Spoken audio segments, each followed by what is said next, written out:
নমস্কার বন্ধুরা, আমি ডোনা রিগালিস লাইফ কিচেন চ্যানেল নিয়ে তোমাদের সামনে এসেছি। এই হাঁসফাঁস গরমে আমাদের কিন্তু সবসময় হালকা রান্না খেতেই ভালো লাগে।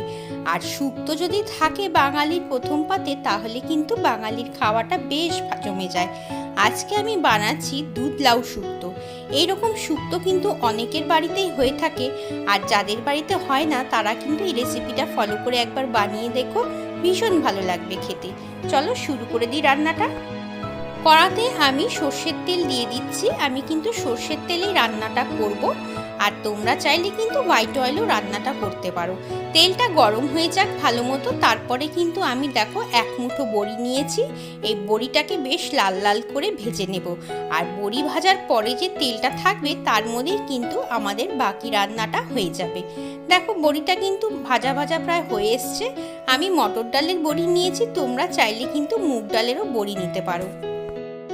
দেখো বড়িটা তো ভাজা হয়ে গেছে, এখন বড়িগুলোকে তুলে ফেলি। তারপরে বাকি তেলটার মধ্যে আমি ফোড়ন দেব। ফোড়নের জন্য দিয়ে দিচ্ছি একটা তেজপাতা আর রাঁধুনি আর কালো সর্ষে। এর মধ্যে কিন্তু রাঁধুনি আর কালো সর্ষেটাই পড়বে, অন্য কিছু দিতে যেও না। আর দেখো একটা গোটা লাউকে কেটে রেখেছি, সেই গোটা লাউটাকেও কিন্তু দিয়ে দিলাম। এখন তেলের মধ্যে আমরা লাউটাকে বেশ ভালো করে নাড়াচাড়া করে এর মধ্যে সামান্য পরিমাণে একটু নুন দিয়ে ঢাকা দিয়ে দেব। আর লাউ থেকে যে জলটা বেরোবে সেই জলেই কিন্তু লাউটা সেদ্ধ হয়ে যাবে। এই রান্নাটার জন্য কিন্তু আলাদা করে জল দেওয়ার কোনো প্রয়োজন নেই। চলো এবার আমরা লাউটাকে একটু 5 থেকে 7 মিনিট ঢাকা দিয়ে রাখি। 5-7 মিনিট হয়ে গেল, ঢাকাটা খুলে দিলাম। দেখো লাউয়ের থেকে কিন্তু জল বেরোতে শুরু করে দিয়েছে। যেহেতু আমরা নুন দিয়েছি সেই জন্যই কিন্তু জলটা বেরোচ্ছে। এর মধ্যে আমি এখন 1 চামচের মতো আদা বাটা দিচ্ছি। এটা কিন্তু শুধুই আদা বাটা, এর মধ্যে কিন্তু কাঁচা লঙ্কা নেই। এই শুক্তোতে কিন্তু কখনোই লঙ্কা পড়ে না, সেই জন্য শুধুই আদা বাটা দিয়ে দিলাম। আমরা এখন আদাটাকে লাউয়ের সাথে ভালো করে মিশিয়ে দিয়ে এটাকে কিন্তু আবার আমরা 5 থেকে 7 মিনিটের জন্য ঢাকা দিয়ে রাখবো। এই পুরো রান্নাটাই কিন্তু ঢাকা দিয়ে দিয়ে করব। 5-7 মিনিট পরে আবার ঢাকাটা খুলে দিলাম। দেখো লাউয়ের যে জলটা বেরোচ্ছে তাতে কিন্তু লাউটা অনেকটা নরম হয়ে এসছে। এইভাবে করেই কিন্তু ঢাকা দিয়ে দিয়ে রান্নাটা করতে হবে, তাহলে কিন্তু রান্নায় যেমন খাদ্যগুণ বজিয়ে থাকে, সেরকম রান্নাটা কিন্তু তাড়াতাড়ি আমাদের হয়েও যাবে।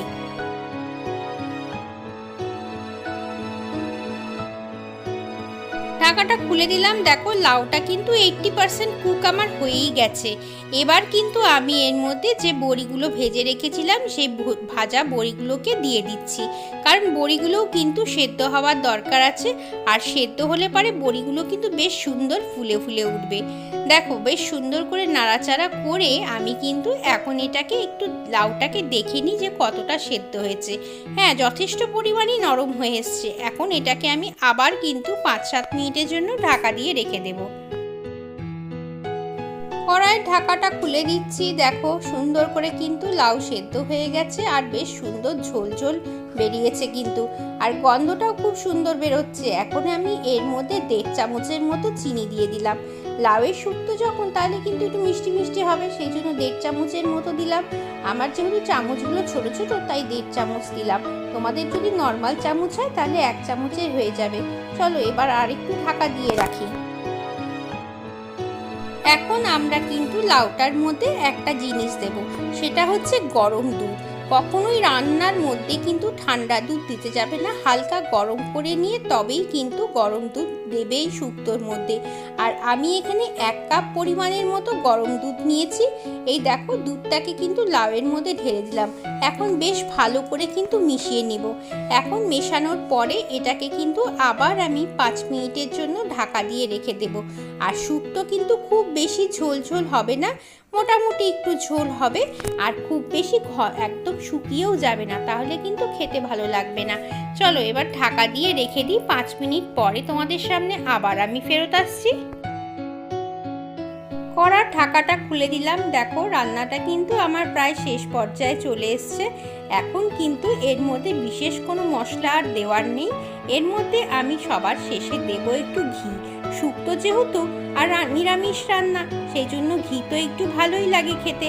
আর তোমাদের যদি মনে হয় যে না ঘিটা দেওয়া যাবে না, তাহলে কিন্তু অবশ্যই তোমরা স্কিপ করতে পারো।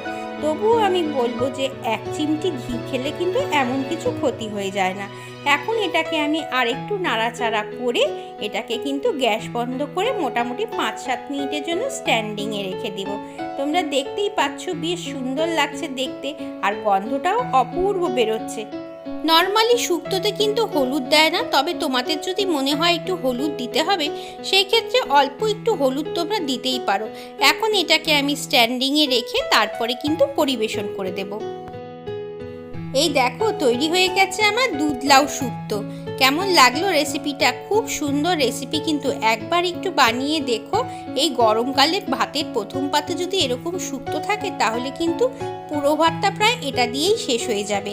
অনেকেই তোমরা এই শুক্তোটা বানাতে জানো, আমি জানি। আমি কি করে বানাই বাড়িতে সেটাই তোমাদের সঙ্গে শেয়ার করলাম।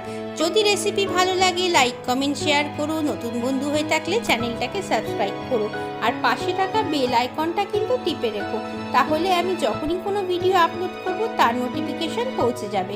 চলো আজকের মতো বিদায়, সবাই ভালো থেকো, সবাইকে টাটা।